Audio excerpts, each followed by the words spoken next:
और बड़ी खबर सोनभद्र से भी है, जहां पर नशीला पदार्थ खाने से एक ही परिवार के 9 लोग बेहोश हो गए। सभी को प्राथमिक इलाज के लिए सामुदायिक स्वास्थ्य केंद्र ले जाया गया। 2 लोगों की हालत गंभीर बनी हुई है। सूचना के बाद मौके पर पहुंची स्थानीय पुलिस ने सभी को CHC चोपन भेजा है। ओबरा थाना क्षेत्र के बिल्ली स्टेशन के पास के रहने वाले ये सभी लोग हैं, जिनको सामुदायिक स्वास्थ्य केंद्र में भर्ती करा दिया गया है। तो सोनभद्र से बड़ी खबर है, जहां पर नशीला पदार्थ खाने से एक परिवार के 9 लोग बेहोश हो गए और सभी को प्राथमिक इलाज के लिए सामुदायिक स्वास्थ्य केंद्र ले जाया गया। 2 लोगों की हालत गंभीर बताई जा रही है। पुलिस भी जांच कर रही है। CHC चोपन में इनका इलाज चल रहा है। ओबरा थाना क्षेत्र के बिल्ली स्टेशन के पास के लोग रहने वाले हैं।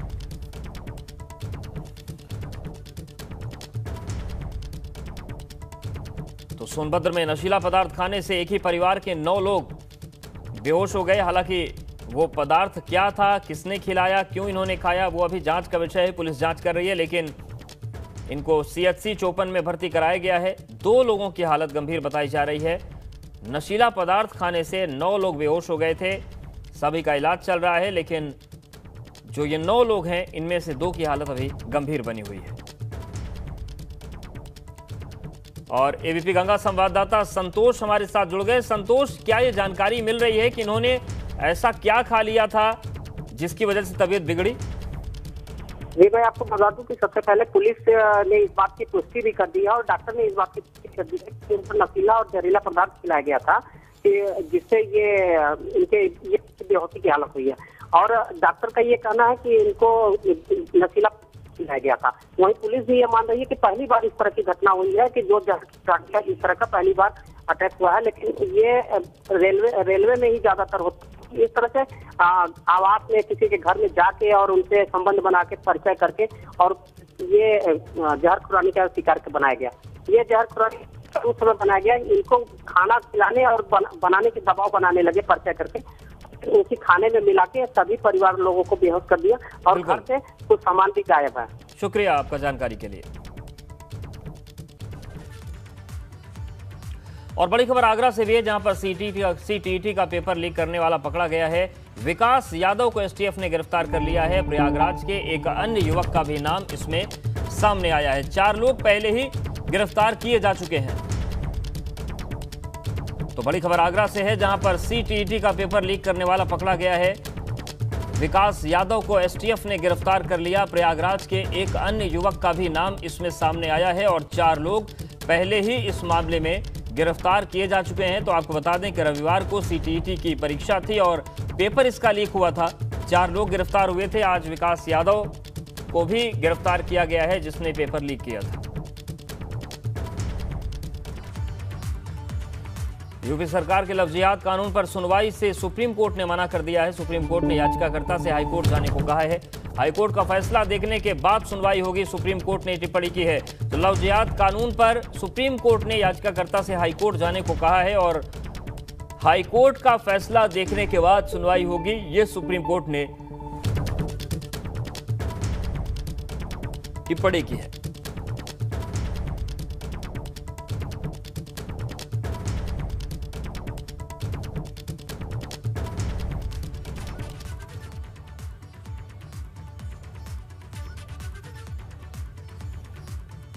यूपी के 42 जिलों में किसानों को CM योगी आदित्यनाथ ने बड़ी सौगात दी है। कार्यक्रम में CM योगी ने सिंचाई विभाग के 300 परियोजनाओं को हरी झंडी दी।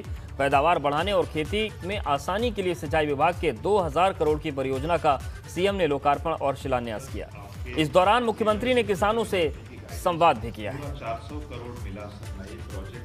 तो 42 जिले हैं और किसानों को जो 42 जिलों में सौगात मिली है, CM योगी ने सिंचाई विभाग के 300 परियोजनाओं को हरी झंडी दी है। उन्होंने इस दौरान क्या कहा, सुनवाते हैं आपको। मुझे याद है 2017 में जब प्रदेश में हमारी सरकार बनी थी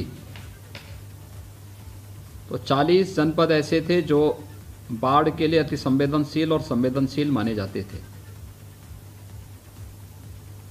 जिनमें 24 जनपद अति संवेदनशील थे और 16 जनपद संवेदनशील श्रेणी में रखे गए थे। बाढ़ प्रभावित क्षेत्रों में पहले ही वर्ष मुझे दौरा करने का अवसर प्राप्त हुआ था। राहत सामग्री के रूप में कोई भी पुख्ता व्यवस्था नहीं थी। बाढ़ बचाव के लिए क्या कार्य योजना है, इसका कहीं अता पता नहीं था। और आज मुझे प्रसन्नता है कि प्रदेश की जनता को बाढ़ जैसी प्राकृतिक आपदा से बचाव करने के लिए राज्य सरकार ने समय से अस्थायी समिति की बैठकों को संपन्न करना, इसके लिए विस्तृत कार्य योजना को न केवल बनाना बल्कि उसे लागू करना और पूरी जवाबदेही के साथ जो कार्य संपन्न हुए, आज उसका परिणाम है। और आजाद समाज पार्टी के राष्ट्रीय अध्यक्ष चंद्रशेखर आजाद ने डीएम और कमिश्नर कार्यालय के बाहर अनिश्चितकालीन धरने का ऐलान किया है। दरअसल आकाश पाल की हत्या के आरोप में गिरफ्तारी नहीं होने के खिलाफ आजाद ने धरने की घोषणा की है। धरने को लेकर प्रशासन ने भी अपने स्तर से तैयारी पूरी कर ली है।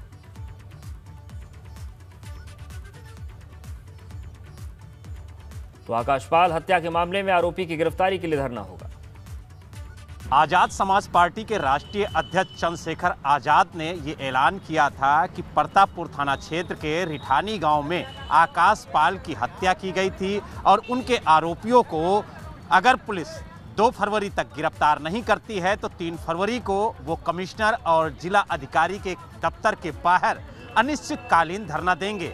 आज 3 फरवरी है और आप देख सकते हैं उनके ऐलान के बाद जो यहाँ पर प्रशासनिक अमला है वो लगातार मुस्तैद है और उम्मीद जताई जा रही है कि कुछ ही देर में जो चंद्रशेखर आज़ाद हैं वो यहाँ पर पहुँचेंगे धरना देने के लिए, लेकिन यहाँ पर वो धरना ना दे पाए उसको लेकर के जो प्रशासनिक अमला है वो पूरी तरह से मुस्तैद है। और आप देख सकते हैं सामने ये मंडला आयुक्त का कार्यालय है जिसके बाहर भारी तादाद में पुलिस फोर्स लगाई गई है और जो सीनियर अधिकारी हैं वो भी यहाँ पर मौजूद हैं और ये प्रयास किया जा रहा है कि जो चंद्रशेखर आज़ाद ने ऐलान किया है धरने का वो धरना किसी तरीके से टाला जा सके। आप देख सकते हैं कि कई सीनियर अधिकारी यहाँ पर मौजूद हैं।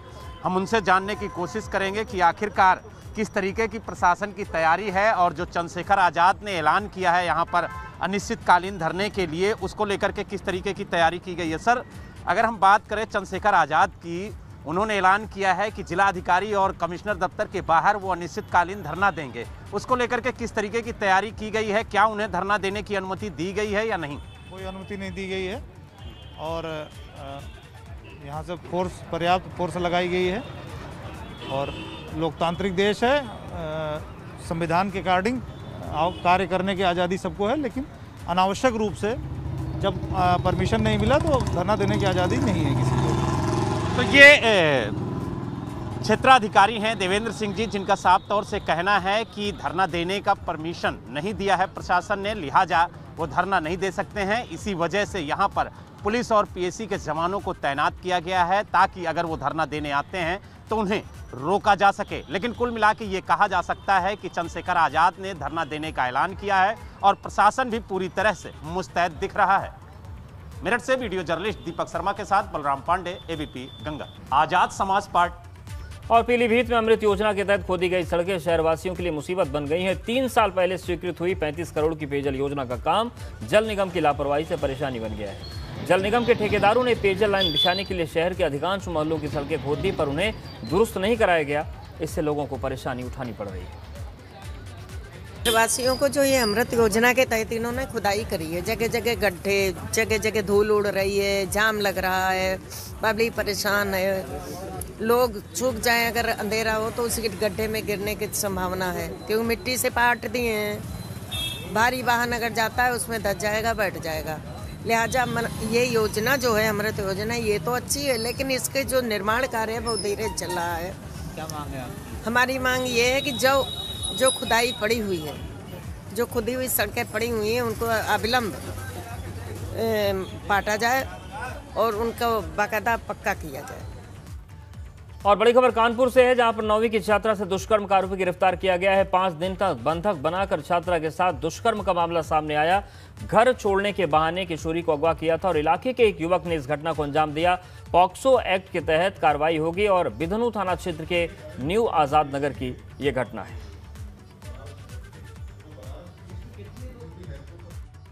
देखिए, बिदनू थाना क्षेत्र में ऐसी घटना संज्ञान में आई थी जिसमें एक छोटी बच्ची जो नाबालिग है उसके साथ इस घटना का संज्ञान में आया था। उसमें 363, 376 और पॉक्सो में मुकदमा कायम हुआ है। अभियुक्त की गिरफ्तारी कर ली गई है और उसके बाद उसके मेडिकल करवा के और उसको जुडिशियल कस्टडी में भेजा जाएगा।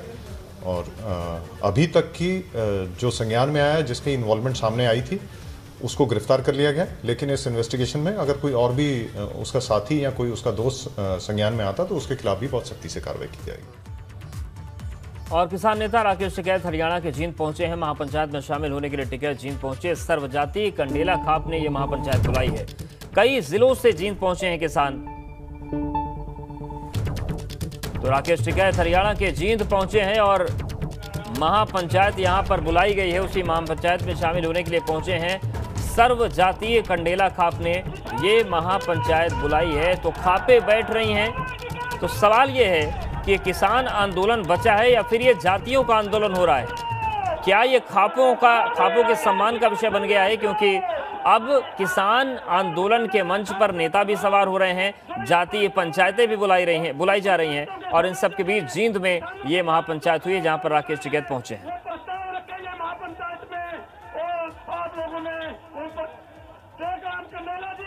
जो कंडेला खाप के प्रधान हैं वो तो आपके सामने प्रस्ताव रखेंगे। ये बात चौधरी राकेश टिकैत जी बोलेंगे।